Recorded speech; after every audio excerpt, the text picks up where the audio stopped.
Welcome back, everybody. It is the evening of October 4th. I just got back from work and switched my clothes and ran right down here to that feed wagon.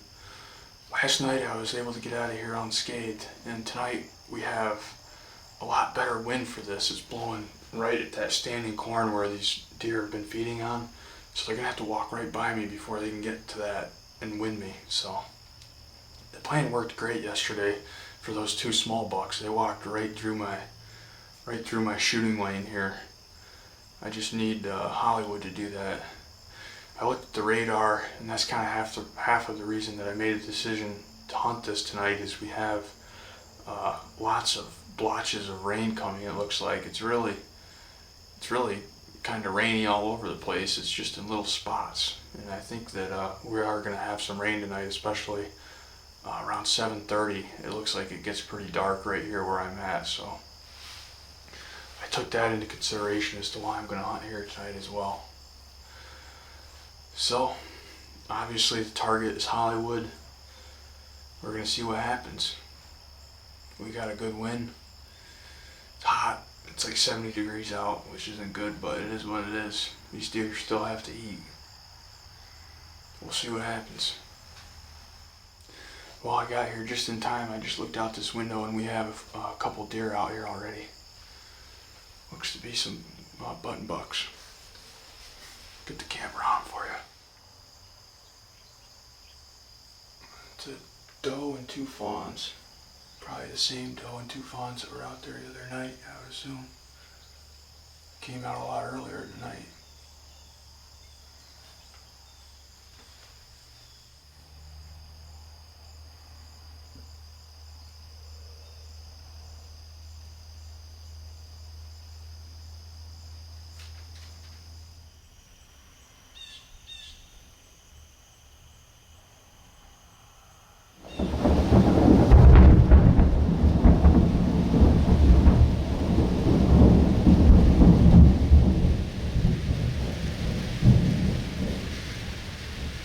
We're going to be getting some rain here.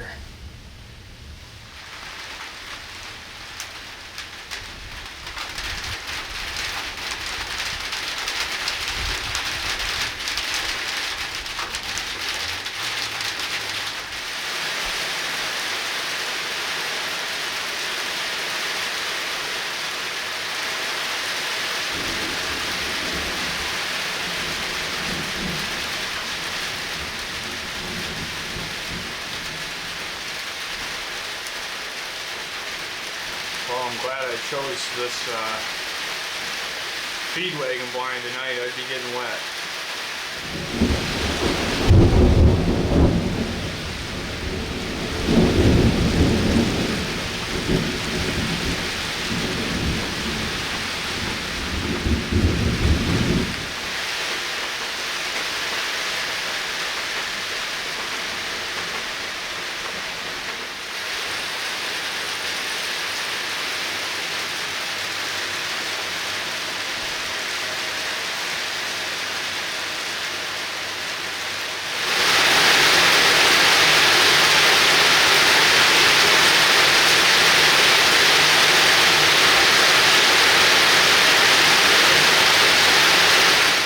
Okay, so the rain is finally passed. That was a pretty no-joke rainstorm right there. We had some thunder and lightning, and luckily I managed to not get struck by lightning in this metal box that I'm in. But I've got a lot of questions on my previous videos here, and I'd like to address some of these questions for you guys. I'll start with how often do I check my cameras. So I check my cameras usually once every 2 weeks or so, but it really just depends on where I'm hunting and where the cameras are located. So if I'm hunting in an area that I know I have cameras, I'll usually grab the cards on the way in and check those cards if they're not cell cameras. Right now I'm running 3 cell cameras, and I have my cell cameras right in the heart of where I think my hitless bucks are, so I don't go in there at all. And really, for the majority of my cameras right on our farm here, I can check them all right from the Honda. I don't actually walk in the woods at all. They're on gator paths or right on the edges of the fields, so they're really simple and easy to check. And I think I spook a lot less deer by checking them on the Honda. You know, if you spook deer on foot walking through the woods, I think especially with mature deer, they take note of that and they don't like that. Not only that, but you're putting your scent all over the place and just not good. I think you're much better off checking those cameras right from a wheeler or ATV or UTV of some sort. What are the next ones? So the next question is in regards to the trail cameras too. How many trail cameras do you have out? Well, right now I have a total of 67 trail cameras out, but it's on multiple properties. Right here on our own property, on our farm, I think I've got probably 47, between 47 and 50 out right now. And of course I use Onyx to mark all those camera locations because I have so many out that I would lose track. But the reality of it is there's not a single deer on our property that I don't know of. And you know, what's nice about those cameras is going into the rifle season when the deer start getting really pressured on other properties and they start looking for food, we'll have other deer move in that, you know, aren't here right now. So it's always kind of like Christmas, checking those cameras, you know, in the later part of the season.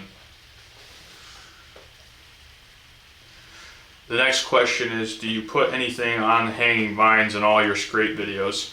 No. So the hanging vine is literally a vine I just cut off. I cut them to about 4 feet and I hang them with a rope from a tree limb, and I hang them about 4 feet off the ground, and I do use deer buck urine on the scrape below the hanging vine, but I don't put any scent on the vine itself.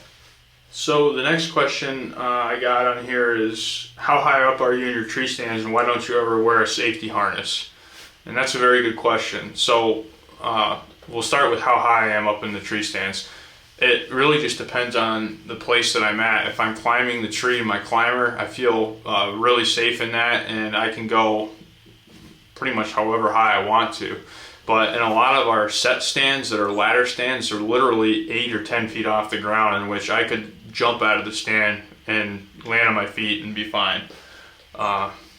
You know, I don't see the need for the harness in those stands, and I'm not saying that I don't think you should wear a safety harness. I think everybody that's hunting should wear a safety harness. I'm just saying, in my own personal situation, and I know, you know, my ability and what I'm capable of, the harness is more of a problem for me than it is to not have on there. And I actually had a bad experience with a harness when I was younger, where I actually got stuck on the ladders of a stand because my harness the thing got caught on my back and I couldn't reach it, so I was just stuck there. And ever since I've had it, it's just like, I'm not a fan of them. And in no way am I promoting not wearing a harness. I think you absolutely should wear a harness at all times. There is stands that I do wear a harness on. There's a few hang-ons that we have that I wear a harness every time I hunt them, just because I don't feel quite comfortable in them. They have a really small platform, really small seat. In fact, I hate those stands. Every year I get rid of another one and I replace them with good stands. And more and more I just enjoy hunting out of my climber. It's super safe. It locks right onto the tree tight. I have a bar in front of me, you know, a big seat, big platform. Like, they're super safe stands, and I guess I could go more in detail on that, but the reality of it is the stands that I don't wear a harness in, I don't feel that I need them. They're literally 8 feet off the ground. We're gonna have to hold the questions for now. I've got a deer coming out finally.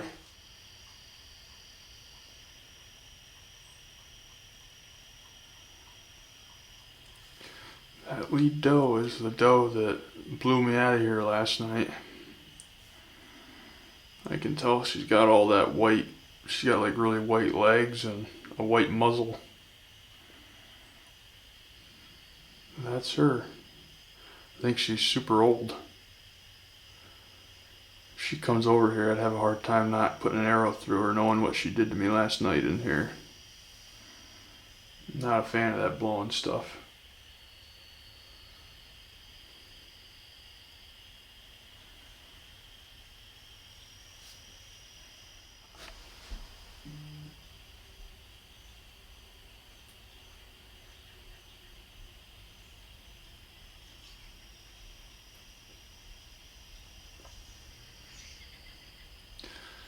There's that big 6 point. That buck is oftentimes with Hollywood. So that's a good sign he's coming out here.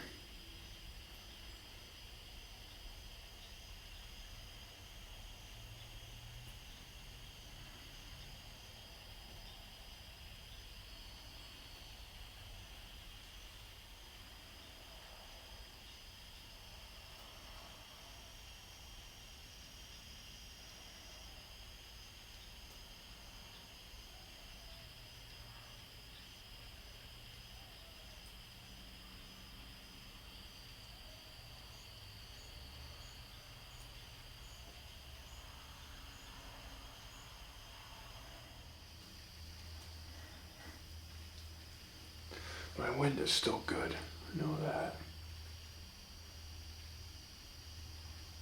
That's the buck that's got that abscess on his face, or at least he had that abscess yesterday.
58 yards right there.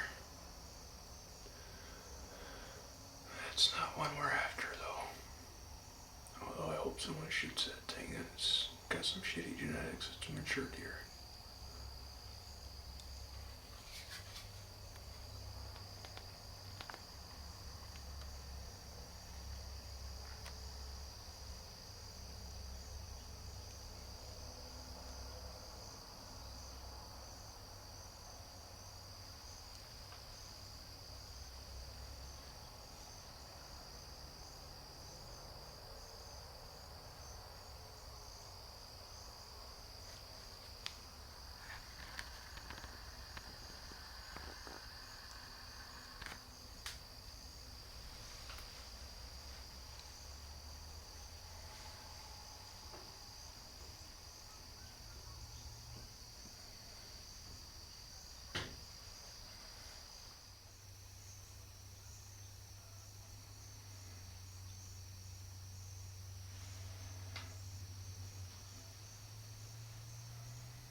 Back to the house, and as you guys seen, I had Hollywood's running buddy walk by at about 46 yards was the closest he got to me. It's a big, pretty mature 6-point. It's a deer that obviously I'm not going to shoot knowing the bucks that we have on the farm this year to hunt, but it was, it would have been a tough shot too, because when he was coming by me at 46 yards, he ended up just standing and feeding at 52 yards, but when he walked by, he was, you know, he didn't give me much time. If Hollywood would have been with him, it would have been a really tough shot to make. And quite frankly, any shot past 40 yards is really kind of a shit show in a sense, because it really at that point isn't really about your ability. It's about the deer continuing to be there when the arrow gets there. You know, I could put arrow on arrow on arrow at 60, 70 yards even. But it's not even that at that point. At 60, 70, 50 yards, that deer could move so much, you know, your arrow could hit anywhere. You know, you have no control over how much that deer moves in that amount of time. So it would have been a really challenging shot had Hollywood been with him tonight, but it was a good sit. I saw a lot of deer. That same buck with the abscess ended up walking about 3 feet from me along the edge right at dark. And the big 6-point ended up working his way into the corner of the field and into the woods. It actually worked a scrape right there on the edge of the woods. So that's a wrap on tonight's hunt. I was super excited when I seen that buck come out of the woods, because I know that's a deer that Hollywood spends a lot of time with. And I kept waiting for Hollywood to pop out, and he never did. So the hunt continues. We got... what do we got for dinner tonight? I'm sure everybody wants to know. No, I doubt we care. Oh wow, look at that. Ham and cheese, spectacular. Is this the main course? Yeah, you're the only one eating. I didn't want to eat. Kaylee's not eating. Okay. Until next time, everybody, the hunt continues. And I'm sweating. It's freaking hot and muggy, and I'm ready for some cold, fall-like deer hunting weather. See you on the next one.